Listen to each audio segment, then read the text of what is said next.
Hey guys, last year, and yesterday, with my video, I uploaded a thread to see if you guys wanted me to do any set 2 reviews, and I chose Runecraft and Dragon because those two are the classes that I play right now and I'm the most comfortable with.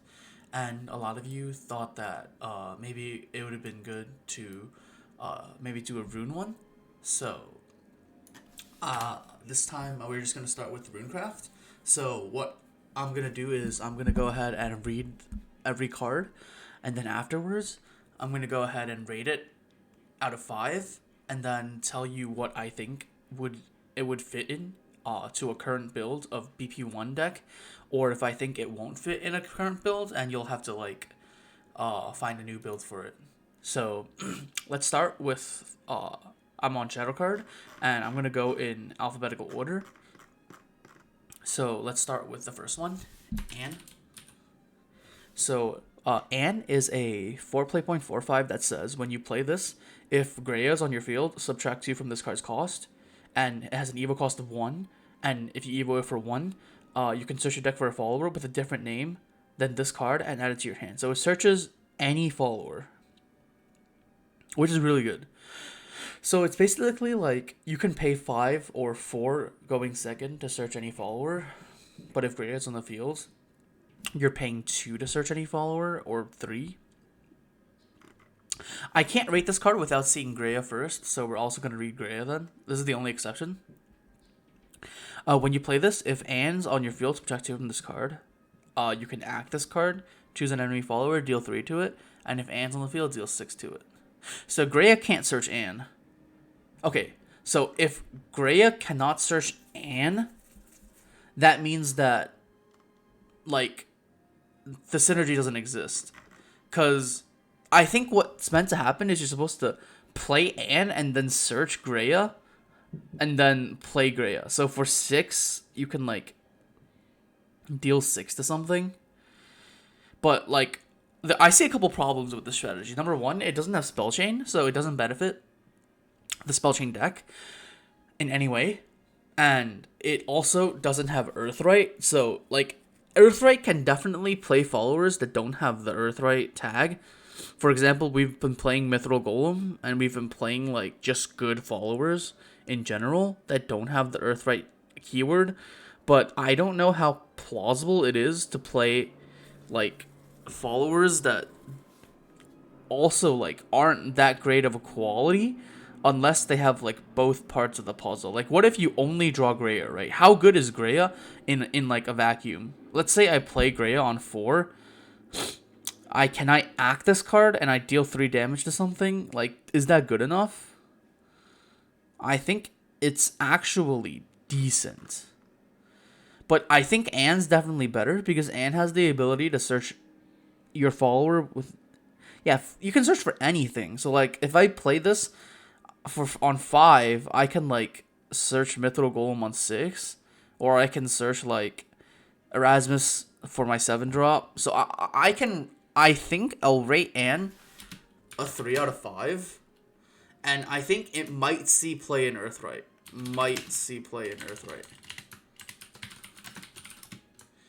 Maybe. And then I'll rate Grea a 1 out of 5. I don't think this card will see play. Mid card, bad.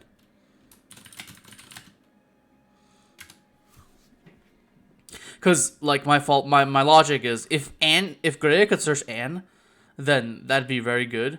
But if I have to go Anne search Grea, then I can't pull off the combo until turn 6, and by turn 6, I'm already dealing with like stuff that this like these stat lines don't like matter anymore. But I can see myself playing Anne on her own, so that's why I'm gonna put Anne higher as a packaged card, you know. So let's go with Craig. Craig has evolve 1, evolve this card. It has fanfare, draw a card, discard a card. Okay, so Craig obviously fits in the spellchain category of the deck because you can draw a card and discard a card, meaning that you can like discard spells to proc spellchain. It also has synergy with Trail of Light. That's very good, and it has a very good thing over Penguin, over the Penguin in that it doesn't have to just discard a spell. So in spellchain, right now you run into a problem in the mid game where you discarded all your spells or used all your spells. You only have followers in hand. Craig can still discard a follower, which means that Craig is a very good card. However, I'm seeing that it has a 1 stat line, which does get better, but I don't like 2-1 because like 1 is just so easy to ping away. But okay, the evolve is also free going second, so this also like this directly competes with Penguin, but I think that Spellchain can afford to have 2 penguins in their deck, especially since Craig has a fanfare effect that basically doesn't need it to be evolved. Its evolve form does the exact same thing. So basically for 3, you're spell chaining twice, which is very good for the cost, I feel like. I feel like this card's definitely going to be played. I feel like it's like a 4 out of 5 card in spell chain. Like it's not like a defining card, but I feel like it's like good enough to be played for multiple sets at the very least. Okay, let's get to Daria. Daria is a 6 play point 5/6. It has evolve 1 to evolve this card, so if you go second on 6, you can just go ahead and evolve it. As long as this card's on your field, when counting for spell chain, count the number of spells and Runecraft followers in your graveyard. Fanfare, discard all cards from your hand, put the top card of your deck into your X area, repeat until X area is full. Okay, so in the digital game, what it did was it banished your entire hand, and then it drew you 5 cards and spell boosted them 5 times. But putting them into your X is basically like drawing 5 cards, which is like decent and all. But I don't know like how like good discarding your entire hand is, because if I'm playing Spellchain, there's sometimes where I have like 2 Mythril Golems in my hand, or like 2 Runeblade Summoners in my hand that I just really don't want to discard. Like obviously Daria doesn't fit in Shift. I feel like Daria Shift won't exist because you never want to be in a position where you can Daria and discard your shifts, right? So Daria has to be played in another Spellchain deck separate from D-Shift, and obviously right now in set 1, the D-Shift deck is not as good as the Spellchain deck. So I'm talking about this card just in Spellchain. Let's say in Spellchain right now, I'm playing 3 Penguins, 3 Merlins, 3 Golems, and 3 Runeblade Summoners. That's 12 followers. Maybe I'll count Bellringer as well. That's like 15 followers. If I then play Craig, that's like 18 followers. Maybe like I cut some followers here and there. And then I play Daria. That's like 20 followers in my deck. So like when I play her, I'm gonna have like... Okay, it discards all cards in your hand. So that means that like every single card you discarded will count towards Spellchain. So the 5 cards you draw probably are always Spellchain to the maximum. Maybe Mithril wouldn't be Spellchain 15, but I have a big issue with this card. It's that they are not discounted. But if you read the Evolve, it says that Evolve, choose a follower in your X area. When played this turn, subtract 5 from his cost. Or Evolve, choose a spell and subtract 5 from his cost. So that means that when you play her, and then like let's say you hit Golem, you can play the Golem for 1, but then like I can't play it that turn. Like what is like the best card to play alongside it? I don't know. I'm gonna like give it a question mark. I'll probably give it like a 3 out of like... I think it's a 3 out of 5 in current Spellchain. But Craig can go in Shift as well. But Daria can't go in Shift. I think it's a 3 out of 5 in Spellchain. I can see it working in Spellchain, like especially if Daria hits Daria. If Daria hits Daria, it's gonna be extremely explosive. Because let's say Spellchain's running out of gas. Like I just pitch my hand away. I play the Daria. I draw 5 more cards, and then I evolve her. I can see her going very crazy in the late game, but like... I don't think Spellchain needs another follower that is 6 cost, because it directly competes with the Mithril card slot, and I think Spellchain as is already has an issue of like breaking. So like, I'm talking myself down. I think Daria is a 2 out of 5 in Spellchain. I'll say that. I might be wrong, but like, it doesn't feel good. Grand. Okay. It's a 3 play point 3/4 follower for Witch. Is it a golem? I don't think it is. Okay, ward. Last words, add 2 to a stack on your field. Unlike the evolved crafty warlock, this needs you to have a stack on the field. But it's a 3/4 ward naturally. But the thing is, Runecraft already has a 3/4 ward that is sometimes a 4/6 ward, or sometimes make you a stack. And that doesn't require you to have a stack already on the field. So, like, I think this is like a 2 out of 5 in Earthrite, in that Earthrite sometimes can play this card. Like, I think a 2 out of 5 card is a card that can be teched in some builds, but is not always ran. And I think this card wouldn't be ran unless we see a lot of aggro in the format. Like, Earthrite already has enough wards as is, and the 3-drop slot is a very, very competitive slot for Earthrite. I'm sure everybody that plays that deck knows that you're slamming like 13 or 14 3-drop cards in your deck, and slamming another one just doesn't feel good. Like, it's a 2 out of 5 in Earthrite. 3, if it was any cost that's not 3, I would have given it way higher of a praise, because adding 2 to a stack and 3/4 is very good. It's just that it's 3 cost. So, like, I just can't justify it whatsoever. Let's go to... Okay, now I see that Magical Pawn is a 2/1 that doesn't have anything else. Okay. Magical Strategy. Put a Magical Pawn into your field. So... strategy. Let's like think about the card in a vacuum. It's a 1-cost card that's spellchain. So it's spellchain for 1. So spellchain would appreciate any 1-cost card. That's first of all. Second of all, it's a follower.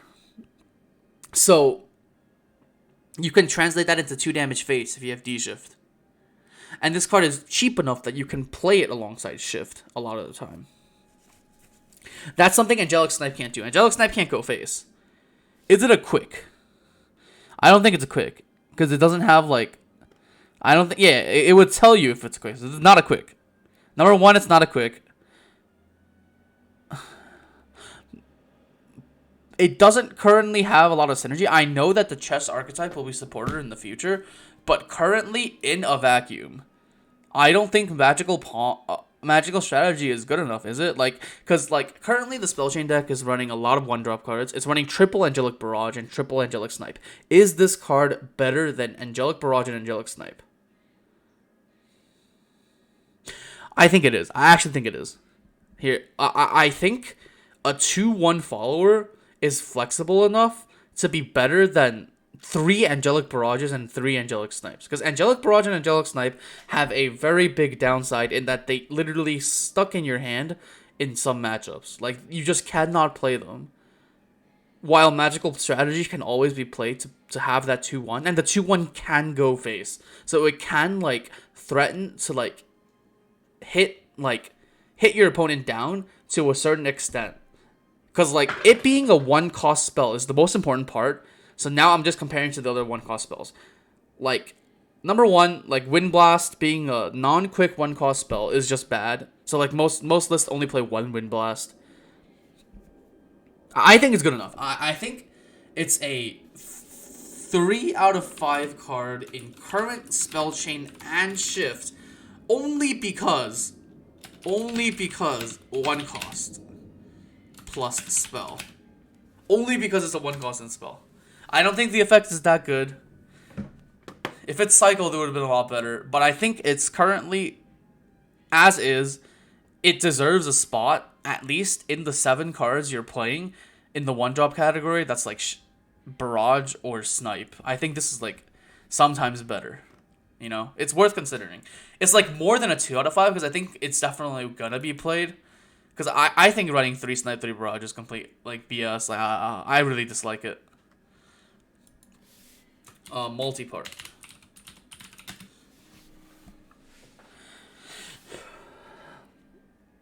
Okay, choose up to 2 of the following. It's a 4-cost spell for Runecraft. Spellchain 10.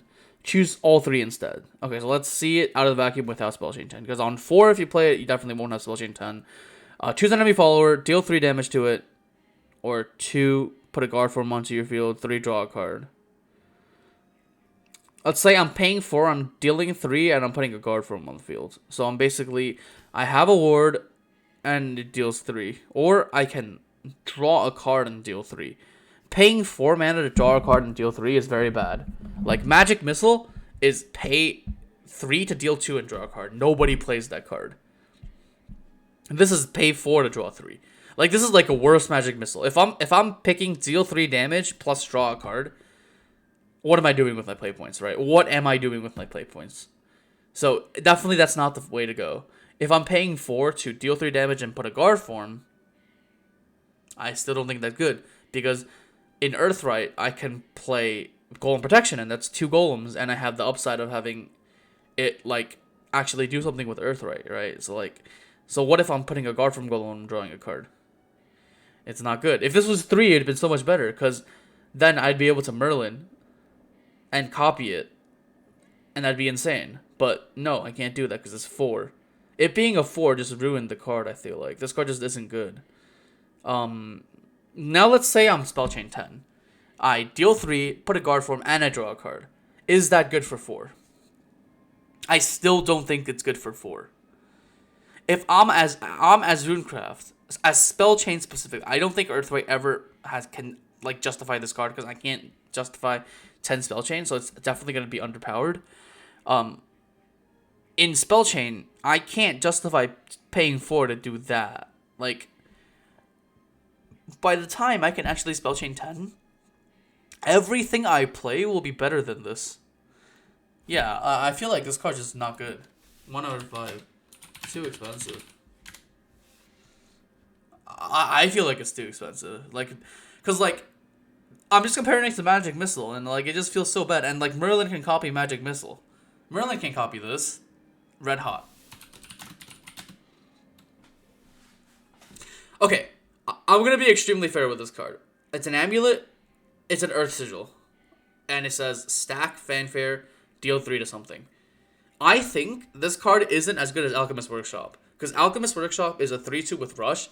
Not only can it rush and deal 3 to something, it can also just be a 3-2 body. While this card, like, it can deal 3 to something, but it doesn't have any aggressive value. If I draw it on 2, and my opponent doesn't play a 1-drop, it doesn't feel good to play, right? But I see that in a lot of JP lists, they play this card and not Red Hot, and not Alchemist Workshop. So that gets me thinking, like, what if there's a format where my opponent just doesn't tap their followers? And also, this card has a really good thing over Alchemist Workshop, in that this card doesn't produce 2 slots on the board. So if I already have Junos on the board, and I only have like 1 open slot, I can play Red Hot Ritual, deal 3 to something, and then like crack it with the Junos to get a golem. While if I'm doing that on a board with Alchemist Workshop, I wouldn't be able to get the rush. So I can see in some situations where it would be better than Alchemist Workshop, but I think currently Alchemist Workshop is better than it. But do I have space for both cards in my deck is the issue. And I think I don't have space for both cards in my deck. Like, I think there just isn't enough space to justify like more Earth Sigils in the deck.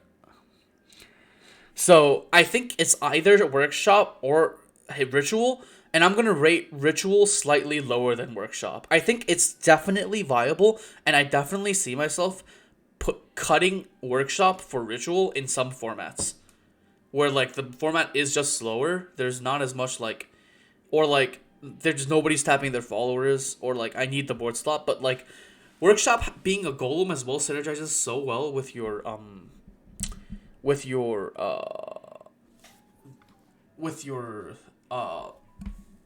what's that card called? Ancient Alchemist, because it's a golem, right? So I'll rate this card 3 out of 5. I can see this card being played. Subs Workshop sometimes, right? Subs Workshop sometimes.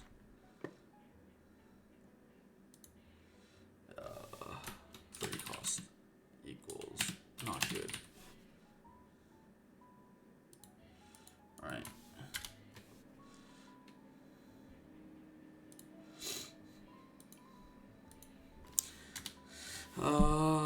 Okay, let's go to Rem Ram. It's a 3/3/3 evolve 1. So it's like Cudgel, Dragon Warrior, Demon Flame. It's one of those cards. It's supposed to be for going second on tempo or going first on 3 or 4. Evolve, put a strike room on the field. Earthright, give it +2/+0. So basically it reads Evolve, deal 3 damage to something.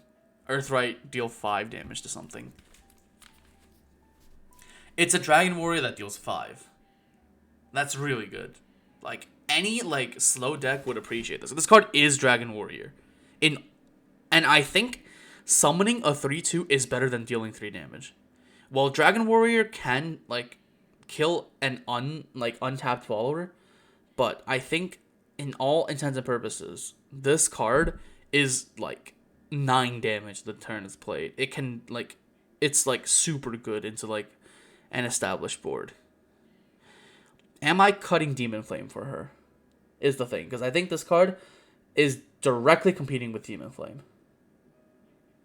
And I think I'm willing to do that. Like, yeah, I think I'm willing to cut Demon Flame for her. Not only is it synergy with my deck, I'm finding Demon Flame to be quite weak.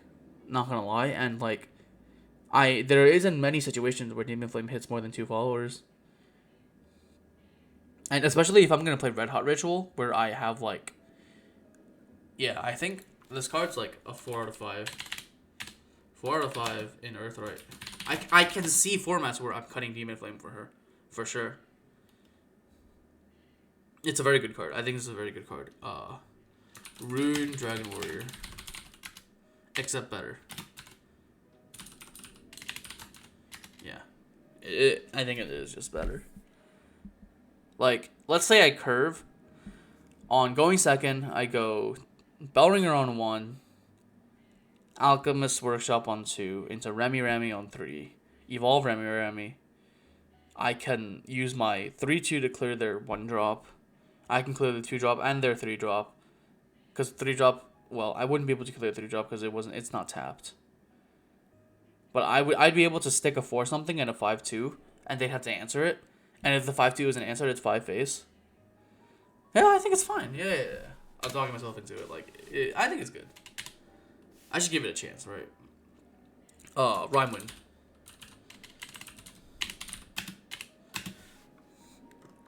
Quick. Very good. It's a quick 2. It's a quick 2. It's good. Choose an non-enemy, non-evolved follower. Return to the hand. Kaleidoscope.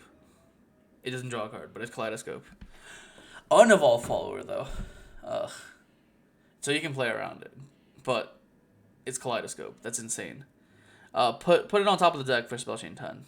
I think it's just 5 out of 5. Spellchain, Earthright. I think you can play an Earthright too. Like, Merlin just searching this card and bouncing something, that's so much tempo. Like, let's say my opponent has like 2 big things and I need to push face. Holy fuck. Merlin, search Rimewind, evolve, turn 6, bounce 2 things. That's so much tempo. I think you just like... I think I can see myself cutting a fire chain for this card. I think this card's just insane. You know? Like, the more I'm thinking about it, 2 cost plus quick. Like, I can even hold up the mana.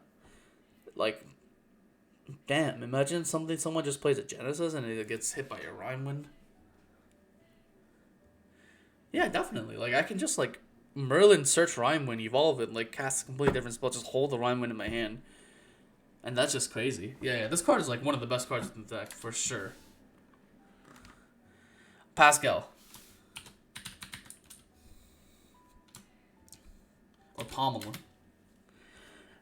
4 mana, 3/5. Fanfare. Put a magic sentiment on the field so it generates its own dirt. If a card generates its own dirt and has an Earthright effect, it's a good card. Because it doesn't have, like, any prerequisites to be able to activate its effects that turn. Quick. Earthright. Choose an enemy follower, give it -2/-2. Earthright, choose one of your own followers, give it +2/+2. That is so good. Think about it this way. Let's say I curve my opponent with Runic Guardian.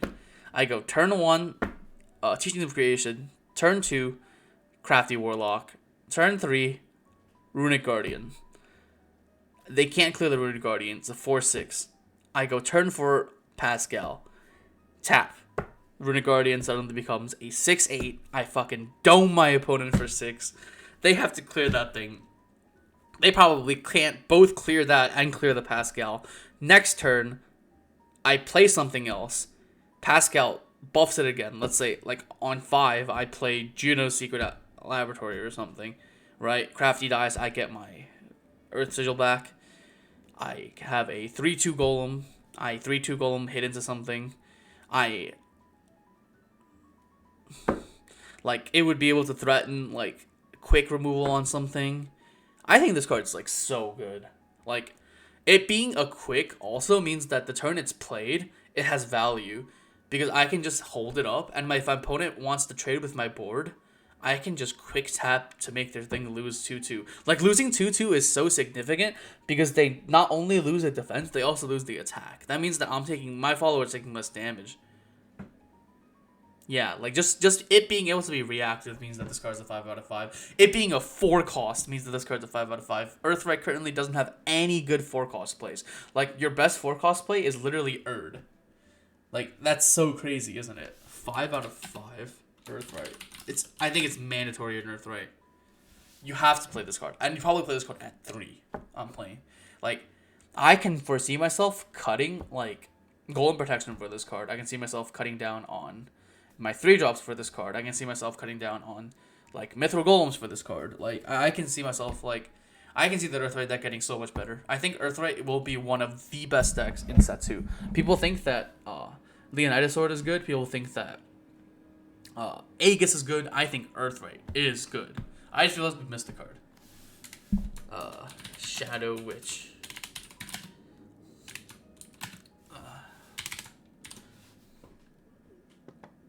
It's a 5/5/5 follower, and it has Earthright, choose an enemy follower, and banish it. I think it's a good one of an Earthright. Like, good 1 to 2 of. Like, being able to banish an enemy follower is obviously good against Leonidas. It has a relatively decent stat line for its effect. Like, it reminds me of Dread Dragon. Like, and the 5/5 is definitely bad. I feel like if it was a 5/6, it would have been a lot better. I feel like, but this card is like a techable card in Earthright. It's definitely techable. I feel like, the 5-drop slot completes with Junos, but you're not gonna have Junos every game, and I think you need, like, a certain amount of 5-drops. I think playing 1 copy of this card isn't bad. I can definitely see this card coming up. Not only does it dodge last words, but Runecraft Earthright currently doesn't have a way to remove followers with more than 3 health very consistently, especially if they're untapped. This is a really good way to do it. I think it's a 3/5 card in Earthright. It supplements Earthright's weaknesses, and I definitely would play 1 copy of it, at least, maybe 2. I would have to build a deck. Let me know if you want to see me, like, build a theory-crafted version of Earthright for set 2. And then, last but not least, Witchbolt. Choose enemy follower, deal 5 to it. If there's an evolved follower on your field, draw a card. 3 deal 5 is very good. It not being quick is very bad. But the upside of drawing a card is very good. So it's basically a Serpent's Wrath. That's worse because it's not quick, but I can still draw a card. Let's say if my Penguin survives on 2, it's a very good card on 3 to curve into. It being a 3 means that I can play with Merlin. This is probably the best target to play with Merlin. The synergy with Merlin means that it's a good card. I can probably even see myself playing it in Earthright. Just Merlin, grab it. No, probably not, no. I wouldn't pay 3 for the first part of the effect. Yeah, unless I'm drawing a card both times. No, I can't see myself playing that in Earthright. But I can see myself playing that in Spellchain 5/5 times. Yeah, I think this is just a 4/5. A very good card for Spellchain. This is a very good card for Spellchain. I think it's a card that you play at 2 in Spellchain for sure. Maybe even 3. It being a 3 cost means that, like, sometimes it's awkward, but I think it's a very good card in Spellchain. So overall, Anne, decent card. Grea, bad card. Craig, good card for Spellchain and Shift. Daria, questionable card for Spellchain. Grand, questionable card for Earthright. Strategy, decent enough card for spellchain. Multipart, bad card. Red Hot Ritual, decent card. Can sub for workshop. Rem Ram, very, very good card for Earthright. Rimewind, the best card in that Earthright, the best card that Runecraft receives this set. It's a very good card. Pascale, extremely good card for Earthright, probably mandatory inclusion. Shadow Witch, decent tech option that covers the current weaknesses of Earthright. Witchbolt, generically good card for spellchain. So this is my rating for set 2 in general. Runecraft general rating. I think Runecraft came out pretty ahead in set 2, at least. I'd give it a 4 out of 5. And I think that ER will be a tier 1 deck, and I think Spellchain will be a tier 2 deck, and I think Shift will be a tier 3 deck. I think it's gonna be like that. So, predictions for set 2. So let me know if you guys have agree or disagree with what I'm saying. Let me know how you guys think about these cards. If you like the video, please like, comment, and subscribe. If you have any ideas, do you want me to do a dragon one as well? Either ways, thank you very much for watching the video. Have a good day.